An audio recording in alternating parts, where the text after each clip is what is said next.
This is CBT News special coverage of the 2023 NADA Show.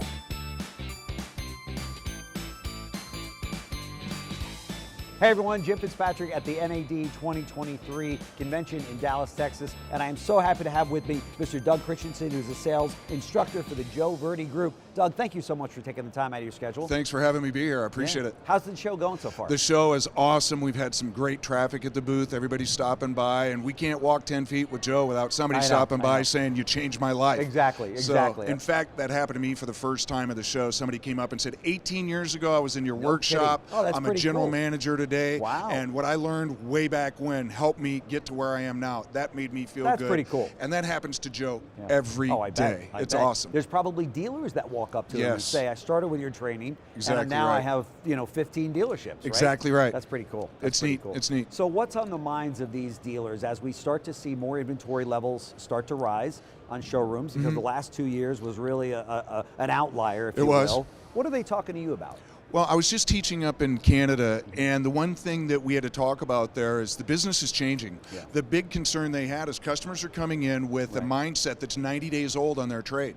Yeah, wow. Because they think their trade's worth this, but it's already dropped. That's right. So that was number one, of dealing with customers changing expectations in the business. Yeah. And number two, I had to remind the salespeople, we've got to go back to selling. Yeah. Quick question, is there a difference between taking an order versus selling a car?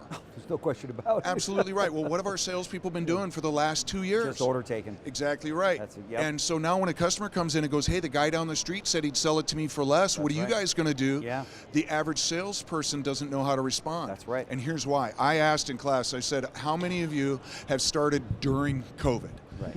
At least 50% of the salespeople said they had started during COVID, which means they have no idea of what the car business is supposed to look like. That's right. So at the end of the day, I had to look at them, and they said, well, we don't want to be pushy. And I said, well, you've got to earn the right to ask. Yeah.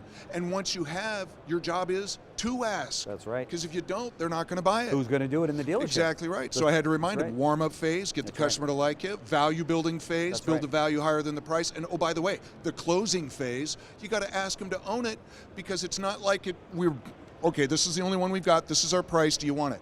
Those days are over. That's right. Right? Now it's back to selling. There's no question about it. And if dealers don't sit up and pay attention to this, they're going to be in hot water. A lot of them already do, though. A lot of them, I'm sure many of your dealer partners out there said, okay, it's all hands on deck. We got to get these people trained. We got to get, in fact, the trainers trained with regard to the sales manager. Absolutely. Sales training has to take place every single day in a dealership, does it not? It absolutely does. And I think I teach our Train the Trainer workshop, and one of the things we hammer home is it's got to be a negative-free zone. Right. Think about today's salespeople. Right.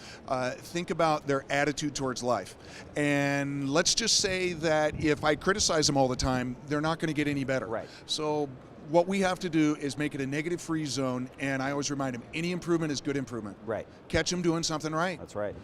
Then we get more results. Then the salespeople start getting you better. Get buy-in. Exactly right. That's right. That's exactly right. No so we've got to teach our trainers how to train properly. Yeah. And instead of having walk-in buyers coming to training every week, let's have some repeat buyers. That's right. That's right. That's right. You know, your enthusiasm, everyone at the Joe Verde Group is very enthused. Talk to us about the importance of a sales team that is enthused when that customer walks in the door. They see that customer as a huge value, rather than I gotta take care of this guy. I gotta take care of this customer, right? Well, you look at an average store where they're not trained. A customer walks on the lot, and you can see the salespeople looking at each other like, "Oh, great! I lost the coin toss. Now I have to go say hi." That's a problem. Are they still doing that? Well, yeah. Oh my God. I mean, I think that's a problem. It is. I think at the average store, a customer can tell right away when I walk out and I put a genuine smile on my face and I have care and concern about who you are, what you want, how you're going to use it. That's right. Ask more and better questions. Then the customer all of a sudden goes, here's somebody that knows what's going on and I can trust him, and then they relax. And the rest of the process is a piece of cake. That's right. But when I start class, sometimes I'll go, good morning, and half of the people are thinking about other stuff, so they go, yeah, good morning. I go, okay, wait a minute. Isn't selling nothing more than a transfer of enthusiasm from the salesperson to the customer? And they go, well, yeah. And I go, okay, try that again. Good morning. And then all of a sudden, and the light bulb comes on, and I go, that's what selling is all about. It is. It is. How many times have we seen a salesperson, kind of go through the process and, they do the hood to trunk and they've already been convinced that this customer's not going to buy, right? Well, and then halfway through or maybe 3/4 of the way through, the customer goes, all right, I'll take it. I'll buy it. And then all of a sudden you see a totally new salesperson. I know it. They're like, oh, where was that person in the first, Exactly right. Well, yeah. I got to tell you, I don't like going to a store and having a salesperson ask me if I'm there to buy something before they treat me like a buyer. It's the worst. It's the worst. How about the ones that say, listen, it's raining outside, it's a little drizzly. If we go all the way out there and we go ahead and take that car for a ride, are you ready to do business today? Come on now. They still exist. Yes. Well, let me ask you a question. If we're not training our salespeople, who is? I know. The customer. Either that or the 6-car guy. Or the 6-car guy. That's and right. by the way, if your That's 6, 8, 10 car a month salespeople are training the other salespeople, how many cars are they learning how to sell? That's exactly right. Most people in class go 6, 8, 10. I go, no. It's going to be 5, 7, or 9. They're not going to teach you everything they know. They still want to beat you at the end of the month. That's exactly right. How about the salespeople that go, hey, listen, I'm looking around. You probably want to start looking around too. This place is no good. They don't pay. They got the worst inventory. Yeah. And meanwhile, that guy's been there 10 years. Yeah, right? I don't understand it. Yeah. I don't understand it. Let's get back to the process. Right. Process, a series of duplicatable steps that produce predictable results. There you go. It's as easy as that. If we would teach our salespeople how to go out and make a great first impression, and you know the process, warm and friendly greeting, build rapport as we investigate, then present and demonstrate based on their individual customized wants and needs, and then go ahead and close on value instead of price, I guess we'd sell more cars, have more fun, and make more money. I don't know. I'm just guessing. I asked this of your colleague, and we're sitting here right now in the middle of 500 different exhibits. And all these exhibits have software, and they have AI, and they have technology, and God love them all. There's some great programs out there.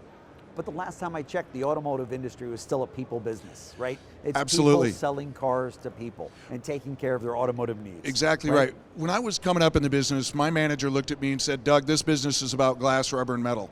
Yeah. And I realized later on, he couldn't have been more wrong. This business is about people. That's right. Jim, wouldn't you agree? People buy people, and the car comes second. No question about it. And we've got to get salespeople back to that, because the first thing they want to do is, how much do you want to spend? How much do you owe on your trade? Where are you trying to make your payments? That's right. That's all price. Let's get back to creating a friendship, build 100%, rapport, 100%. make friends with them, show them why our product fits their wants and needs, and then ask them to own it. That's right. Because why did they come there in the first place? Because they've got a transportation need they want solved. That's right. That's exactly right. What do you say to the dealer that says, I hear what you're saying, Doug, but we just came off of two or three great years. We're selling everything we can get our hands on. Yeah, our gross profits have dipped a little bit, maybe 20% or so, but we don't really have a problem. Well, you may not today, but you will tomorrow. Yeah. Because what I found out, like I said, I was just teaching this class, and the salespeople were panicked because they don't know how to deal with a customer that comes in right away and wants way more than their trade is actually worth. That's right. And the next thing they goes, what's your best price on that one? That's right. Or the guy down the street said he'd sell it to me for less, because for the last 2 years, they've been going, this is what we want, this is what we have, this is our price, do you want to buy it or not? That's right. And those days are gone. We're back to the normal car business where you have to go out and do your job right. That's right. And then you can sell a car. Imagine that. Imagine that. Who knew? Dough Christiansen, sales instructor for the Joe Verde Group. Now you see why these guys are the #1 sales training company out there, because they got guys like Doug and Sean Gardner and, of course, Joe Verde. They know this is really where the rubber meets the road, in this industry, is you've got to train your salespeople, without a doubt. You don't train your salespeople, you don't get them on some kind of a formal training program like the Joe Verde Group offers. It's going to be a very, very difficult future. So I want to thank you so much for joining us. Thanks for having me on. Really appreciate it. Thanks for watching our special coverage of the 2023 NADA show. Delivering the news dealers count on for 10 years. Subscribe today and join thousands of other automotive professionals. CBT News, 10 years strong.